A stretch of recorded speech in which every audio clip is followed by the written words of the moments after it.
Hi, everybody. We're just about to get started.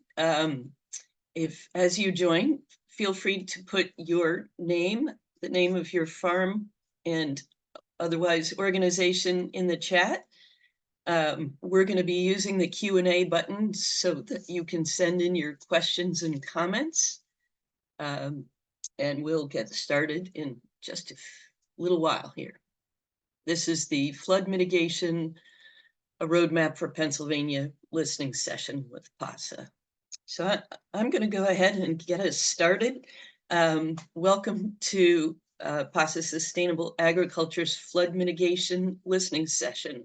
We have two amazing speakers with us today, PASA farmers on the eastern side of the state and the western side, both of whom have experienced considerable climate impacts, both flooding and drought, and are by nature problem solvers. So they're going to share their solutions, how they addressed some really tough circumstances over this past year and in past years. And we're also going to walk through a brand new report that PASA has developed on what farmers and policymakers can do to help mitigate and solve some flooding and drought and other climate impacts. We're going to put that preview of the report in our chat today. So again, welcome. I'm Sarah Nicholas. I'm a policy specialist with PASA Sustainable Agriculture. PASA is a nonprofit that supports sustainable farms and equitable food systems through farmer-driven education, research, and community. So before we switch to our speakers, I wanted to give you a very quick framework of the roadmap that we've developed. This was developed through generous support with the William Penn Foundation. And we basically asked ourselves, the challenge was we have so many climate-related impacts. I think 2023 was actually another record year for flooding and serious drought impacts. So what can we as landowners and policymakers do to make a difference? A lot of folks are focused on getting, funding to people that are hit and communities that are hit faster and quicker and more.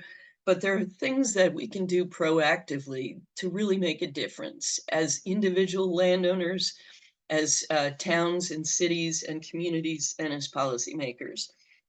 So this idea for this report came from two different places. One was about 10 years ago, Pennsylvania experienced similar high levels of flooding and drought. And then Governor Wolf was racing around from damage site to damage site and basically said, what can we do to stop this? How can we change this? I'm tired of going to disaster sites. So he challenged Pennsylvania's state agencies to think about what measures they could take. And when I came to PASA, I came sort of over with that same thought. What can we do to really make a difference up front? The other thing that sparked some thinking throughout all of PASA's staff was a report that the Natural Resource Defense Council did back in 2015. Their researchers looked at the water retention potential of healthy soils compared to non-healthy soils. And what they found was that even 1% of additional organic matter in the soil basically rendered their soils much more capable of infiltrating and retaining floodwaters to the extent of an additional 20,000 gallons per acre per event. So when you start looking at large landscapes, that's a significant amount of floodwater retention. And the nice thing too is that healthier soils not only infiltrate that rainwater faster, but they hold on to it longer. So it becomes more available when conditions change and you're in a drought situation. The report, which Maeve is going to put in the chat link, is just a summary of a larger report coming out. And it's really aimed at farmers and at policymakers, because they have very different roles to play. We're asking policymakers to make some changes in the current law and to promote and fund some of the state and federal programs that we know work, things like easements and cover crop funding that farmers know how to do, but these programs should be more widely available, better funded, and easier to access. For farmers, doing what they know how to do, improving soil health, we need to make that easier, switching to conservation tillage and to pastured livestock are very, very important measures that our soil health benchmark study has established through years of working directly on farms with farmers, that these things work to improve the health of soils and therefore can retain a lot more flood water.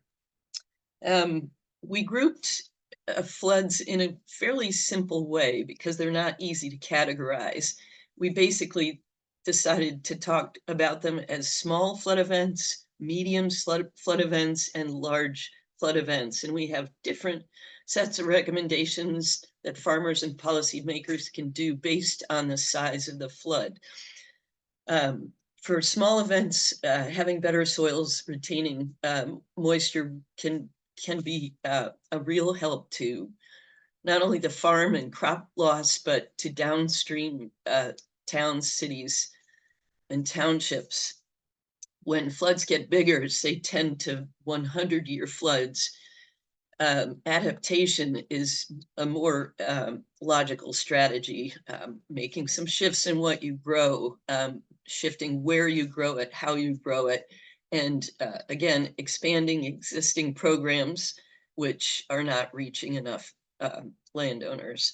And third, for flood events that are 100 years or more, which is no longer an interval of 100 years. Many of you know these are becoming more and more common every couple of years.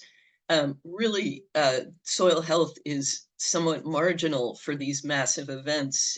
What becomes more of the strategy is to simply allow the floodwaters to come through in a place they can do less damage.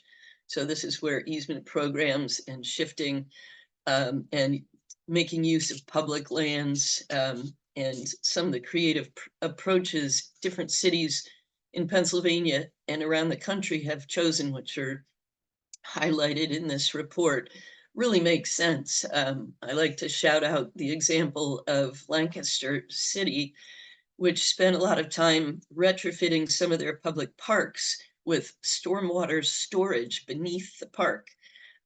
What it does is it holds those rainwaters and then it can release them more slowly back into the streams, alleviating a whole lot of soil loss and damage in the process.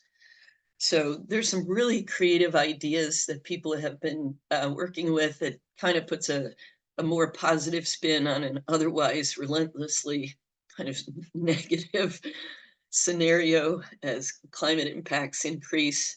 But I want to turn your attention now to our two farmers who have done some really creative things themselves. First up is Deanne Boyer with Willow Run Farmstead in Berks County, who's going to tell us a little bit about the rainy summer she had last summer and what she was able to do about it. Thanks so much, Sarah. Maeve, if you can bring up my first slide. So like Sarah said, I'm Deanne Boyer. I am the farmer at Willow Run Farmstead, located in Berks County, Pennsylvania. My farm is a grass-fed beef and pastured pork operation. I run about 40 head of cattle each year and then approximately 14 pigs. I have 75 acres, 60 acres of which are in perennial pasture. 5 acres are in a stream riparian buffer. And then the rest are assorted around my farmstead area and other places. Like Sarah talked about, we have definitely been seeing increased rainfall events over the past few years. I told her that it seems like we don't get slow rainfalls anymore. It seems like we only get downpours. So we're looking at, 3 inches, 6 inches, 10 inches in a 24-hour period. So we're handling a lot of water. What got my attention at first was in the summer of 2020, there were two rain events, 1 month apart. The first one, we received 6 inches of rain in a 2-hour period. And then the second one, we received 6 inches of rain in a 24-hour period. The first one was definitely a much more impactful event because 6 inches in 2 hours is much more water to handle at one time compared to 6 inches in 24 hours.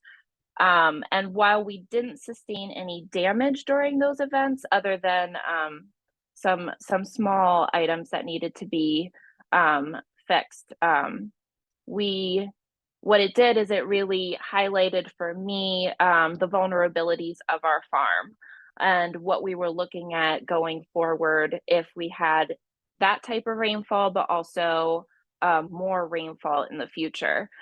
We did have some water in our outbuildings at that time, our barn specifically. So we were looking at how can we keep the water from flooding into our buildings and manage the water better on our farm. So we do have some advantages on our farm to start with, some built-in infrastructure. For example, our perennial pasture is 365 days of green cover throughout the year. So we don't see a whole lot of runoff coming from our pasture specifically. Our soil health has definitely made a difference in our infiltration rate of our water, as well as, just keeping the water on my land. And so that has been a huge impact to start with. Maeve, you can move to the next slide now. Our other infrastructure item that has been a big impact for us is our 5-acre riparian buffer. We installed that in 2017. So our riparian buffer basically surrounds our creek. It's 50 feet on either side of the creek, and we've planted trees, we've planted shrubs, it's grassed. And so this is kind of where the water goes. You'll see the flooding in the future, what it looks like when it's full. But this is our holding place, as well as kind of the cleaning of the water as it comes off of the fields. The picture here, this was taken the year after we planted it. And the year we planted our riparian buffer was actually completely dry. The creek was not running. But from 2019 on, that has no longer been the case. So this is what my stream buffer normally looks like. It holds between 6 to 12 inches of standing water at any given time. This picture is actually taken right after the 2 inches of rainfall that I got about a week ago. And so the creek is very full. This is what I would say is the new normal, and we're looking at more just standing water in the area. So it's not a place that can be farmed at all. But this is a great way to use the land and to slow down the farmers for my neighbors downstream, slow down the water for my neighbors downstream, but also keep it on my land for as long as possible. So those are the two advantages that my farm has with flooding to begin with. So now I'm going to show you some pictures of what happened in July 9th of 2023. We got 10 inches of rain in a 24-hour period. We had made some improvements already, so we were somewhat prepared for it. However, we were out pretty much for several hours of it, many hours of it, kind of like digging out ditches, putting in temporary berms to direct the water onto land instead of down into the creek, and to keep it away from my farm buildings, because it would have flooded my barn if we hadn't acted as fast as we did. So this is a picture looking down towards the creek, and you can see on the picture that is what it normally looks like, where the high tensile fence is and where the water level was. The building there is a spring house, which is very close to the water, gets flooded. That's normal. This is another angle from that picture. So my house was built in the 1800s, which means, of course, it is in the floodplain. The angle of the picture, like my wall of my house is right at the right-hand side there. So the water was in my spring house and out barn building and getting very close to inside my house as well. This is another picture showing, this is looking into my stream buffer. These pictures were taken after the water started receding, because I was not running around taking pictures during that time. So the posts that you see the tops of there were actually covered. This is when it's going down. Backyard, once again, very close to my house. We have installed 6 sump pumps in our buildings to manage the flooding around our buildings. There are 2 sump pumps in our basement, 2 in the bottom of the beige building, that sort of side building that you can see there. And then we have 2 in our well, in order to keep our well pump from flooding. So basically how we have those set up is we have 1 lower and 1 higher. And the second one is to be able to help with the overflow if we end up, if the first one fails, or if the second one is needed because of the amount of water we're handling. So far, we haven't actually had water in our house. My basement was built to be flooded because, once again, 1800s, it's a brick floor.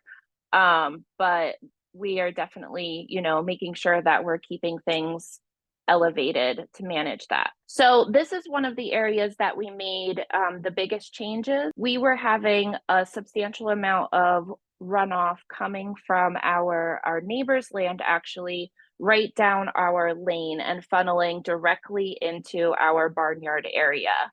And so you can see at this point, it was just flooding down towards our house. So we did a couple different berm building and ditches building that I will show you over the next 2 slides.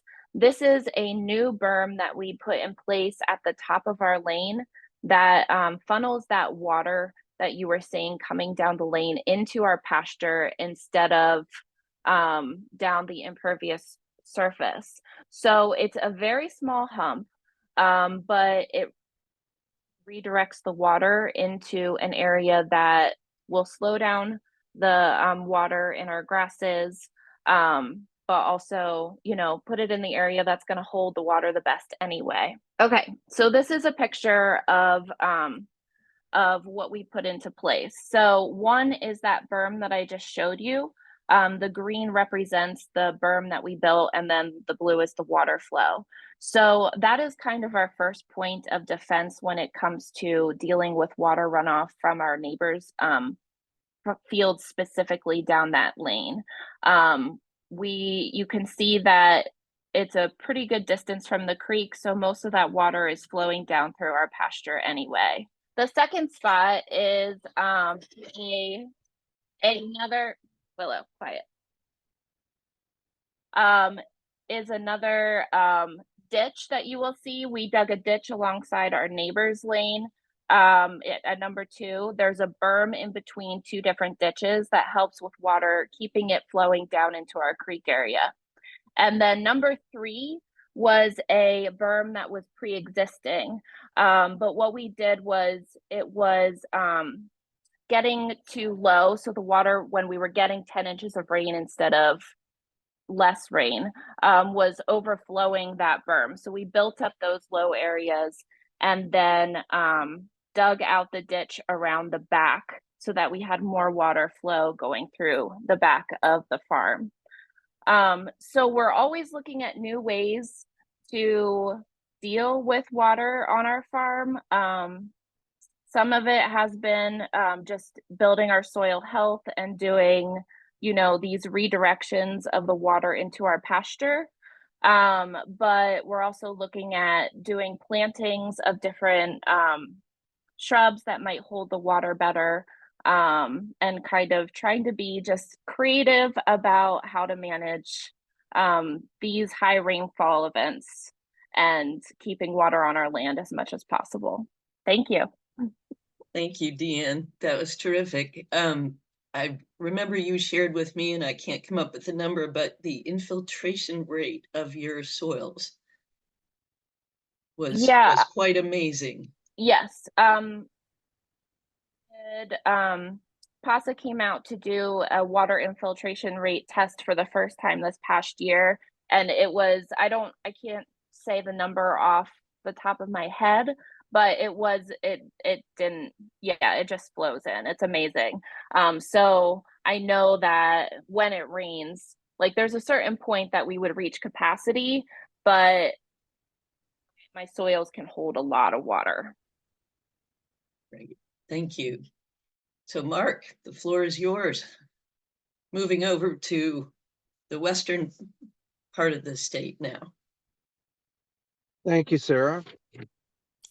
Good afternoon, everybody. Our operation is located about 30 miles southeast of Pittsburgh, near New Stanton, Pennsylvania. We raise grass-fed beef and lamb, pastured pork, laying hens. We also do some agritourism. We have a tiny house on our main farm, and we conduct farm tours as well. We actually do all of this on two farms located about 2 miles from each other.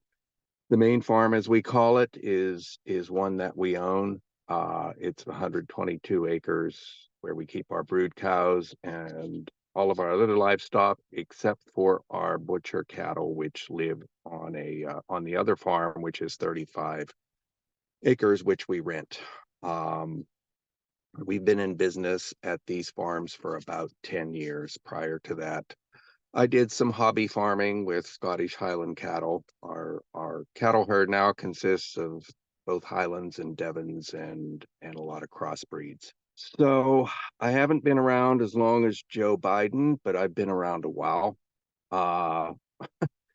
And when I was a kid growing up in north central Pennsylvania, not terribly far from where our farm is located now in Westmoreland County, we got winters that lasted not necessarily significant amounts of snow cover, but snow cover that did last for weeks, if not a couple months. The ground froze solid for weeks, if not months. And that was followed by wet springs and early summer, drier late summers, early fall, and then more rain in the fall and back to winter. Fast forwarding a little bit, the picture you see here was taken at the farm that I had previous to moving where we are now.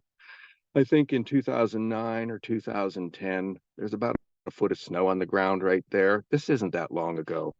That snow lasted a while.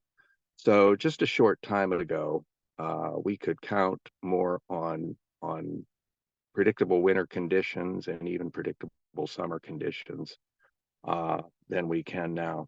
So this is what we have now. This picture was actually taken in January of this year, not too far from where I'm sitting right now. What has changed in my observation in a lot of years of doing this is we have wet winters, wet and muddy winters. Winter has become mud season instead of the winter season that I was used to. And summer has become drought season. I think our average rainfall in our area is supposed to be 32 inches a year. There are years I think we get 30 of those 32 inches in January and February. and the result is what you see here in the slide.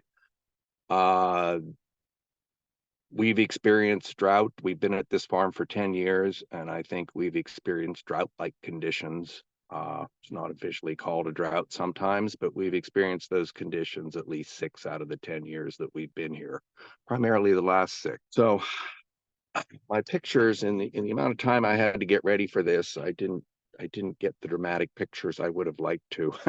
This is a road that we use to get down to where our pastured pigs live, and this was taken in February. And after a big rain event, I think we had a couple inches rain before this backed up. By July, this creek is dry again. I think I have a later slide that actually shows that. And if you look closely in this picture, I think it was early February, you see green grass starting to appear in the background. That's not supposed to happen in February. It's supposed to happen now. So flood and drought events seem to be the name of the game for us anymore. So this is a picture that I took not too long ago. It's not the time of year where the soil conditions get too bad, but I don't have to go too far to find dry and cracked soil even this time of year on the farm. And we certainly have a lot more of that. We don't get the winter freezes that used to be more commonplace. Therefore, the ground doesn't absorb the water to help our grasses grow better the way that it used to through the summer months, through the time that it's supposed to be doing that. So a few weeks ago, I was fortunate to hear Joel Salatin speak at a grazing conference, and one of the things he likes to say is that farmers have traditionally been very good about whining about things they can't control, like weather and commodity prices.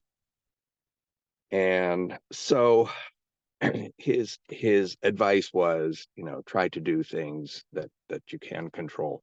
So we can't control commodity prices and we can't control the weather, but we can certainly control what we do to react to them.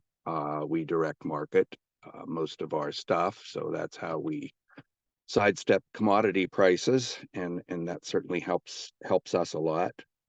As far as the weather, we can just deal with what we got. And there are a few things that we've done over the years. There are a few things that we still want to try to do. We have always done some form of rotational grazing, even when we had smaller numbers of livestock. What has changed for us over the years is the intensity of that grazing. We try to move our animals more often. We try to concentrate more animals into one area for shorter periods of time. Some people call that mob grazing. I don't know if we're quite there yet, but we're trying to get there. When the grass is growing fast, which we hope happens every spring and again later in the fall, we try to move them at least once a day, if not more often, if time and conditions permit. We do this on both farms, and it is a key feature of our management system and what we do. And honestly, I'm trying to spend more time and effort to make that better. But management intensive grazing has always been a part of our operation and continues to be. We're just trying to tweak it. So something we added through the advice of a friend and a good agent who pays close attention to us is crop insurance. I think there's common thought out there among grazers like me that crop insurance is just for big crop farmers, primarily in the Midwest, who grow thousands of acres of corn, wheat, soybeans, etc. Crop insurance is for all of us, and pasture is insurable under this program. This is a subsidized program underwritten through private agencies like American Crop Insurance, which happens to be our company. There are several options available on how this is done. You can insure as many acres as you want for as many months out of the year as you want. We insure everything that we pasture for 6 months out of the year, and we pick the 6 driest months. Out of the 6 years we've been doing this, the premiums, by the way, are pretty hefty. It's more expensive than any other kind of insurance that we buy.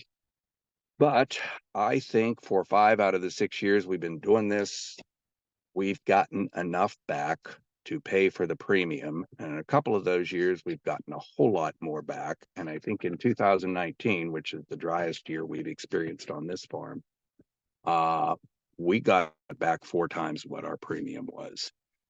And lest anybody think that's a boondoggle because it's subsidized by the government, every bit of that went into we buy all our hay. So every bit of that went into feeding extra hay that year because we had to start earlier than we'd like to. And the amount of water I had to haul back and forth between farms that year just ate into my time and maintenance of equipment and that sort of thing. So I like to think that it was a big help to us. So I'd encourage anybody who's experiencing the kind of issues that Deanna and I are talking about to look into crop insurance. So when we started at our main farm 10 years ago, our sources of water consisted of creeks, 2 ponds, half a dozen springs located at various places around the farm, and a rather inconveniently located municipal water tap that happened to be in our neighbor's driveway. Now our neighbor, it's actually the guy we bought the farm from. What we have done since then, since all those sources, except for the municipal water, have become unpredictable. If anything, it's predictably not going to be there come July or August, is we installed a second municipal water line and brought it to a strategic location in the center of the farm where we can reach most of our paddocks with hoses to keep our cattle watered. And we've also created 3 water trailers that you see in the picture right there. And if we have to haul water to our second farm, which has a well, which dries up every year, we can do that. And we can also use the water trailers to kind of move water to the cattle around the farm and make their rotation, their grazing a little more efficient, have them spread the nutrients around a little better than if they were watering in one place. Next slide. So here's one of our water trailers. Here's some of the girls. We have 4 gravity-fed cups attached to that particular trailer. And as long as they don't damage it, which does happen from time to time, they can drink either from the trailer or we can empty it into a tub at a strategically placed location. So something we've started a little more recently, probably within the last 3 years, is cover cropping. Not something I knew a whole lot about when I first started rotational grazing, but as the realities of climate change and wet winters came into play, I was faced with ever more damaged winter paddocks by the time spring rolled around. You just saw the picture of the one earlier. That same paddock actually is the first one that we cover cropped 2 years ago. And this is a picture of the mix that we used there. This included some sorghum, sunflowers, turnips, radishes, clover, buckwheat, and a few other things in there that I can't remember right now. I'm always looking into new and better ways to do cover cropping, new and different species to include in the cover crop. And it's not just for our winter paddocks. I'm encouraged enough by the results of this to try it in a lot of different places at both of our farms. This particular cover crop that we did in this paddock, I think it was 8 acres at the time, we were able to circulate our cattle through. Once it reached mature grazing height, we were able to circulate our cattle through, I think, 3 times that year. So I'm really encouraged by the results of cover cropping, the enhancement to the soil conditions that some of that vegetation creates, pays big dividends in the long run as well. So something very new to us. We just started. We jumped on this bandwagon actually through a PASA program last year, silvopasture. For anybody that doesn't know what silvopasture is, I think it's a fancy description for planting trees in your pasture. However, there's more to it than just planting trees. We had a lot of overgrown areas on our farm when we first arrived. And the first few years, we clear cut a lot of that brush in order to make more room for pasture. As time went on and I was able to observe cattle and where they go during the hot parts of the day, where they hang out for shade, I started preserving more trees and spacing them out more carefully as we cleared brush. And now I'm to the point where I think I need to add trees to particular parts of our farm where there are none. And it's not just a matter of shade. It's also a matter of extending our grazing season by selecting particular species that that provide both fodder and forage for the cattle. The species most popular for that purpose and shade are honey locust, which I think is what you're looking at here, and willow, hybrid poplar, among many others. And PASA, if you haven't already looked into it, PASA has a pretty good program for this. They work with a lot of other groups and nonprofits to help make this happen. In some cases, the trees and the tree guards are made available for free. I would love to tell you that that we're far along with our program. I started small last year. I planted 100 trees. I think about half of them made it, which is not unusual. Started out with conditions in May where we had 26 days without rain. Certainly not how I want to start a silvopasture program, nor is it how I want to start a rotational grazing season. But that's what we had last year. This is actually Fiddle Creek Dairy in Lancaster County. They started their silvopasture program, I think, 5 or 6 years ago, and I visited the farm last fall, and this was a picture from there. So Deanne mentioned creek buffers on her farm. Her pictures looked a lot better than this one does. I actually took this because that is a creek, and it's actually dry. That's the same creek that was flooded in the earlier photo that I showed you about to wash the road out. So that's how dramatically it can change. That's the extremes to which our weather and ground conditions go to anymore. When we first arrived here, it was pretty common practice for livestock to drink out of the creeks, and as I watched them laying in the mud and then drinking water where they did their thing, I started to take measures to try to correct that. So at the very least, we fence our creeks out. At the very best, we fence them out with 50 feet on each side, as Deanne had mentioned. And we try to maintain vegetation and trees. I think if you look carefully in that photograph, it's a little hard to see. There are actually some black locust trees that we planted 50 feet away from the creek bed. So we're hoping that that'll bring some of our creeks back to life. And certainly preserve them and make life better for our livestock as well. So, that's just some of what we're doing in a nutshell to try to battle climate change and the extremes and weather conditions that we face anymore. The end result we hope is happier people, better soil conditions, and maybe most importantly, happy livestock. And there's one of my favorites right there in that photograph.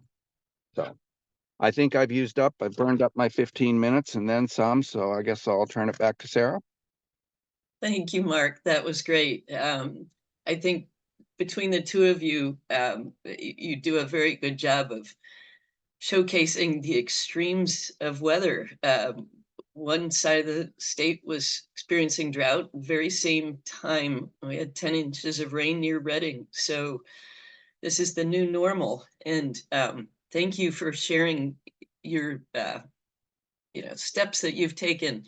I encourage folks to send questions in through our Q&A, and we'll get right to those. But as the moderator, I have a little prerogative. I can ask a few questions as well, and I hope to. Mark, I wanted to drill down just a little bit into the description you gave of the insurance policy that you developed with your insurance agent, because I think it was a fairly novel approach, and I'm not sure everyone caught the nuance of this, but essentially, you guys developed a policy that insures your grass as a crop. Is that right? That is correct. Grass is considered hay, basically, under the crop insurance program, and it's insurable the way we do it. We are blessed with a really good agent that knows how to put this together. I'm not sure all agents do. As I talk to more and more colleagues around the state and even around the country, not all insurance agents, crop insurance agents, or insurance agents of any kind are created equal by any means. So it helps to have a good one. Basically, you're insuring against lack of rainfall. In our case, I don't know that there is insurance for too much rainfall. Maybe there should be. To what extent this is subsidized through USDA, I'm not sure, but it is in fact subsidized. And fortunately, the large crop farmers have the paid lobbyists that do their thing to keep this program alive. We'll certainly take the benefits of it. Our premium for, I think, 130 acres of pasture. I can't remember exactly how many acres we have in. But it's everything that we pasture.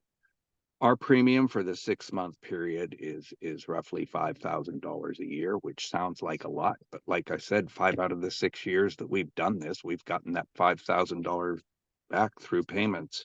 One year we got at least 4 times that amount, and it was certainly a year that we needed it.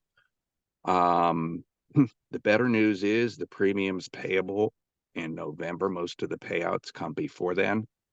They simply deduct the amount of the premium from your last payment. So sometimes you don't even have to make an outlay. So I highly recommend it for folks that are experiencing the same kind of conditions we are. Thank you. That's great. And Deanne, I had a question of my own for you. It sounds like you've taken some pretty bold measures to sort of recontour your farm, and to direct the flow in places that it does less harm. That was the conservation enhancement program, CREP. No. So the CREP program was specifically for the riparian buffer. Okay. They helped so in 2017, through NRCS, the CREP program paid for putting in the stream crossing that we have, and also the fenced in stream area, and gave us guidance on how many, like what trees and what shrubs to plant, that kind of thing. Thank you. I guess a question for both of you. Well, first we'll take a question from the audience. Sarah asks, Mark, could you talk a little bit more about how you cover crop? Are you seeding cover crops directly into established pasture? Oh, good question. I try to keep it as simple as I possibly can. I didn't want to go buy any new equipment. We have one tractor. We have a small drag harrow that was here at the farm when we arrived. The only thing that I bought was an 8-foot disc. I bought it at Tractor Supply. That was the cheapest place I could find one. I didn't want to plow ground. I didn't want to do any tilling. Our conservation district does have a no-till drill available for use, but it's the backlog of folks that want to use it in the spring is pretty long. So I decided I could do this on my own. I simply disc the pucked up pasture, and I use a simple lawnmower seeder. We pull it behind our side by side, and I seed at the recommended rates. If it's a mix, I just kind of blend the recommended rates. And then I use the drag harrow to kind of work it into the ground. Sometimes I'll go over it again with the disc, and that worked very well. So that's all we do. Great.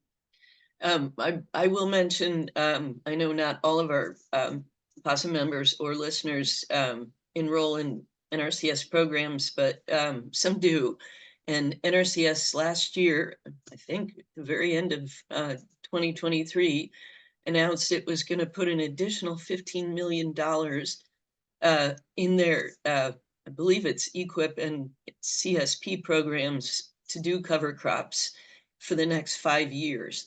So I think they're recognizing the value, the utility, and the interest in cover crops, and it's probably some of the wonderful federal money that's been flowing down from Washington, D.C., but we're delighted that they are putting it into soil health, cover crops being one of the best things that improve soil health, and that money is not something folks have to compete against other practices for.